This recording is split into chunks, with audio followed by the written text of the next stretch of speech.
أما بعد فأعوذ بالله من الشيطان الرجيم بسم الله الرحمن الرحيم من عمل صالحا من ذكر أو أنثى وهو مؤمن فلنحيينه حياة طيبة. محترم حضرات، میں مکتب کی ایک ادنا سی طالبہ ہوں. آپ سے مخاطب ہو کر بڑی خوشی ہو رہی ہے. مجھے تھوڑا سا وقت دیا گیا ہے. میں چاہتی ہوں کہ تعمیر شخصیت میں خواتین کا کیا کردار ہے بیان کروں. اللہ مجھے اور آپ سبوں کو کہنے اور سننے سے زیادہ عمل کی توفیق نصیب فرمائے. میری ماں اور بہنوں، اس بات کو اچھی طرح سمجھنے کی ضرورت ہے کہ گھر سے باہر دین کی محنت کرنا مردوں کی ذمہ داری ہے اور گھروں کی حدود میں رہ کر دین کی محنت کرنا عورتوں کی ذمہ داری ہے. جس طرح مردوں کے لیے دین کا علم حاصل کرنا ضروری ہے، اسی طرح عورتوں کے لیے بھی دین کا علم حاصل کرنا ضروری ہے. اسی لیے تو ہمارے آقا سرکار صلی اللہ علیہ وسلم نے ارشاد فرمایا، طلب العلم فریضۃ علی کل مسلم و مسلمہ. دین کا علم حاصل کرنا ہر مسلمان مرد اور عورت پر فرض ہے. ہمیں چاہیے کہ دین کا علم حاصل کر کے اللہ کی رضا کے لیے اس پر عمل کرے. حافظ ابن قیم رحمۃ اللہ علیہ کی تحقیق کے مطابق صحابہ کی کل تعداد 1,24,000 تھی. ان میں سے تفقہ فی دین رکھنے والے صحابہ کی تعداد 149 تھی. ان 149 میں سے 14 حضرات ایسے تھے جن کی ابتدا وقت کے علماء بھی کرتے تھے.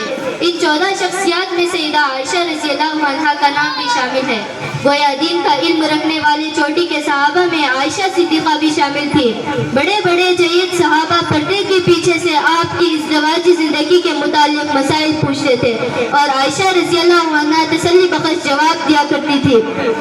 اللہ نے ان کو اتنا علم دیا تھا کہ نبی کریم صلی اللہ علیہ وسلم نے ارشاد فرمایا، میری عائشہ تو آدھا دین ہے. معلوم ہوا کہ عورتیں علم دین کے میدان میں مردوں سے پیچھے نہیں رہی. بعض خوبیاں ایسی ہیں کہ عورتیں مردوں سے بازی لے گئی. مثلاً امت محمدیہ میں لسان نبوت سے قرآن مجید سننے کی سعادت سب سے پہلے عورت نے حاصل کی، جن کا نام خدیجۃ الکبریٰ تھا.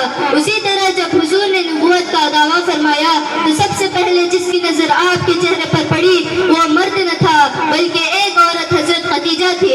اسی طرح جب امت میں پہلی شہادت پائی وہ حضرت سمیہ تھی. گویا ان تینوں باتوں میں عورتیں مردوں سے بازی لے گئی. تاریخ کا مطالعہ کرنے سے یہ بات معلوم ہو سکتی ہے کہ تعمیر شخصیت میں خواتین کا کیا کردار ہے.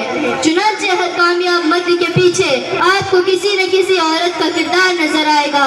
ماں کی شکل میں، بہن کی شکل میں، بیوی کی شکل میں یا بیٹی کی شکل میں.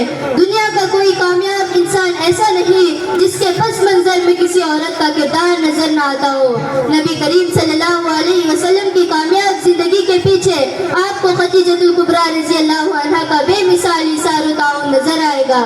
حضرت عمر رضی اللہ عنہ کو ایمان دولت سے مال مال کرنے میں اس عظیم سپوت کے پیچھے آپ کو ایک عورت کا کردار بہن کی حیثیت سے نظر آئے گا. نیز حضرت بایزید بستامی رحمۃ اللہ علیہ سلسلہ نقشبندیہ کے ایک بزرگ ہیں. ان کے بارے میں حضرت جنید بغدادی رحمۃ اللہ علیہ نے فرمایا کہ بایزید کو اولیاء اللہ میں وہ مقام حاصل ہے جو حضرت جبرائیل امین کو دوسرے فرشتوں کے اندر حاصل ہے. حضرت بایزید بستامی رحمۃ اللہ علیہ بچپن ہی میں یتیم ہو گئے. ماں نے انہیں مدرسے میں داخل کرایا اور قاری صاحب سے کہا کہ اس کو جلدی جلدی گھر نہ آنے دینا. چنانچہ قاری صاحب نے بچے کو کئی دن تک مدرسے میں رکھا. بچے نے ایک دن قاری صاحب سے کہا کہ میرا گھر جانے کو جی چاہتا ہے. استاد نے بہت سارا سبق ذمہ میں لگا دیا اور یاد کر لینے پر اسے گھر جانے کی اجازت دے دی. بایزید بستامی رحمۃ اللہ علیہ نے پورا سبق یاد کر لیا اور گھر آ گئے اور دروازے پر دستک دی.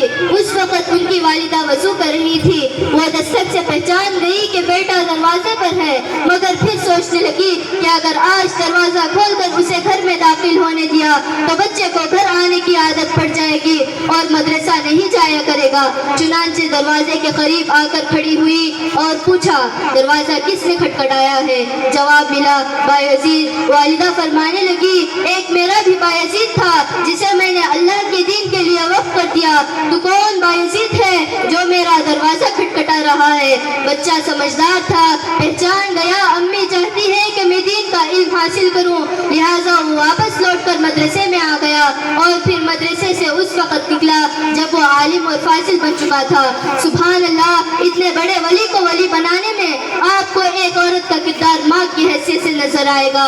میری ماؤں، میں تم سے پوچھنا چاہتی ہوں کہ آخر تم بھی تو ایک عورت ہو. بتاؤ کہ تمہارے بدن جیسا ولی پیدا ہوا. اگر ولی نہیں تو کم سے کم آپ نے کسی عالم کو جنم دیا. اگر کسی عالم کو جنم نہ دے سکے تو آپ کی گود میں کوئی حافظ بنا. اگر ان میں سے کچھ بھی نہیں تو کم از کم کسی عالم کی بات مان کر شرک و بدعت سے بچنے والے بنا دیے ہوتے. ایک پاک دامن عورت ہو اور اس کی اولاد زناکار ہو, ماں پاک دامن ہو اولاد بے دین ہو, ماں پاک دامن ہو اولاد نافرمان ہو, ماں پاک دامن ہو گھر میں عالم و حافظ نہ ہو, ایسا ہو نہیں سکتا. آپ کو ماں عائشہ کا واسطہ, آپ کو فاطمہ بنت محمد صلی اللہ علیہ وسلم کا واسطہ. آپ اپنی گرہبان میں جا کر دیکھیں گے تو آپ کو تعمیر شخصیت میں خواتین کا عظیم کردار نظر آئے گا. اللہ ہم تمام کو معمار امت بنائے, آمین یا رب العالمین. وآخر دعوانا الحمدللہ رب العالمین. ماشاء اللہ, خواتین کے کردار